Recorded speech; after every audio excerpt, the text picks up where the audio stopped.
तुमचं मत हे केवळ कपिल पाटलांना नाहीये, कपिल पाटलांना मत दिल्याबरोबर तुमचं मत मोदी साहेबांना मिळतं. त्यामुळे मोदी साहेबांकरता तुम्ही या ठिकाणी जनसामान्यांपर्यंत पोहोचून कमळाचं बटन दाबायला सांगा. आज आपली महायुती आहे, भारतीय जनता पार्टी आहे, शिवसेना आहे, राष्ट्रवादी काँग्रेस आहे, मनसे आहे, रिपाई आहे, पीडीपा आहे, लहुजी शक्ती सेना आहे, कुणबी सेना आहे, श्रमजीवी संघटना आहे. एक अत्यंत मोठी आणि मजबूत अशा प्रकारची आपली युती आहे आणि आपली विकासाची गाडी आहे.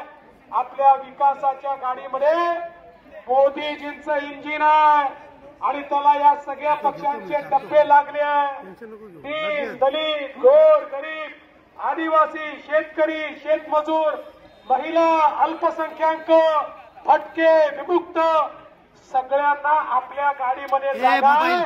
आपल्या गाडीमध्ये बसलं की सबका साथ सबका विकास म्हणत मोदीजीचं इंजिन आपल्याला विकासाकडे घेऊन जातं. पण दुसरीकडे काय अवस्था आहे?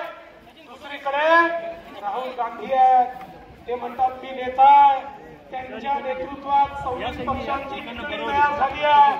पण त्या खिचडीमध्ये कोणाला नेता म्हणायला तयार नाही आहे. प्रत्येक जण म्हणतो मी इंजिन आहे.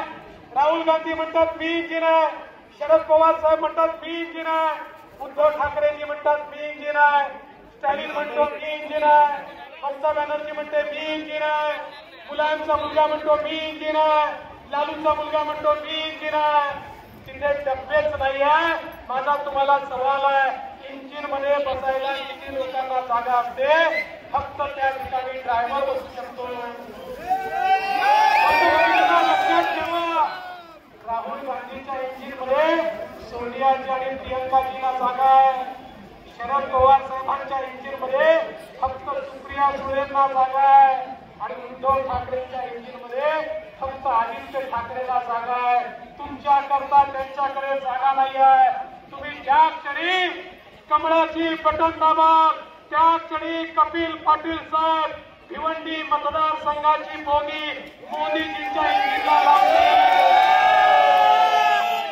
आणि आता तर खरं इंजिन जे मनसेकडे आहे ते आपल्या सोबत आहे. त्यामुळे आता चिंता करण्याचे कारण नाही आहे. इथे तर अशी अवस्था झाली, कपिल पाटील आणि महायुतीला हरवण्याकरता त्यांना काही सुचलं नाही तर राष्ट्रवादीने सीट घेतली, काँग्रेसची उमेदवार घेतला, शिवसेनेचा चिन्ह दिलं स्वतःच. पण त्यांना याची कल्पना नाही तिन्ही पक्षाचे मतदार मोदीमय झालेले आहेत, ते मोदीजींच्याच पाठीचे आहेत. माणूस कोणी घ्या, तुम्ही चिन्ह कुठलंही घ्या, लोक केवळ मोदीजींसोबत कोण आहे हे पाहणार आहेत. जो मोदी का नहीं वो हमारे काम का नहीं. अच्छी बात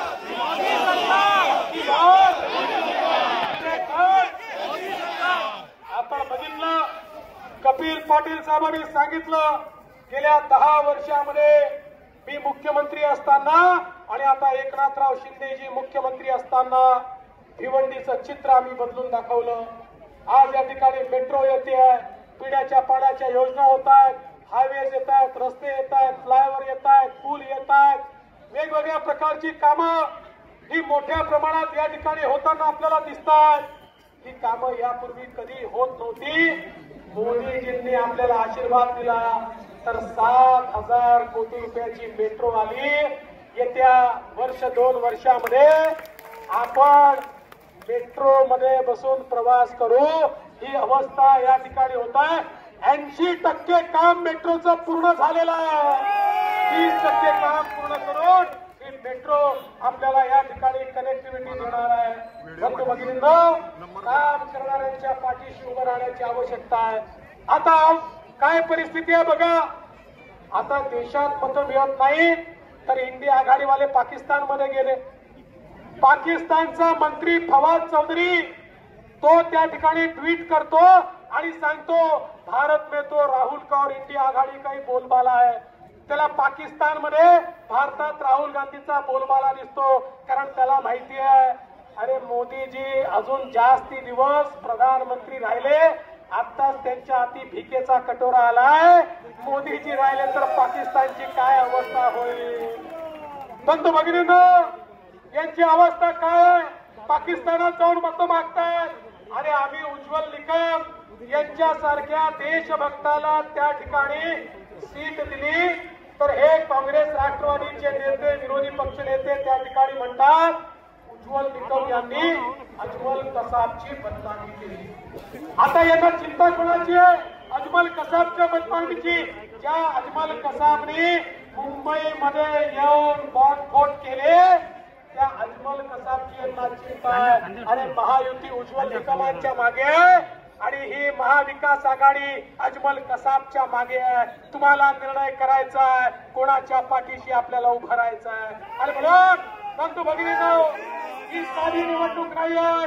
हा देश पुन्हा 5 वर्ष मोदीजींच्या हातात गेला. या देशाला कोणी थांबवू शकत नाही. एक मजबूत भारत, एक सर्वांच्या अपेक्षा पूर्ण करणारा भारत, गोरगरिबांना न्याय देणारा भारत, 25 कोटी लोकांना गरिबीतनं बाहेर करणाऱ्या मोदीजींनी आज दाखवून दिलं गरिबीशी कसं लढावं लागतं. त्या मोदीजींच्याच हातात पुन्हा भारताचं सूत्र द्यायचं आहे. आणि म्हणून ज्या उत्साहानं तुम्ही आलात त्याच उत्साहानं आता पुढच्या 20 तारखेपर्यंत काम करा. एक अभूतपूर्व विजय या ठिकाणी कपिल पाटलांना द्या.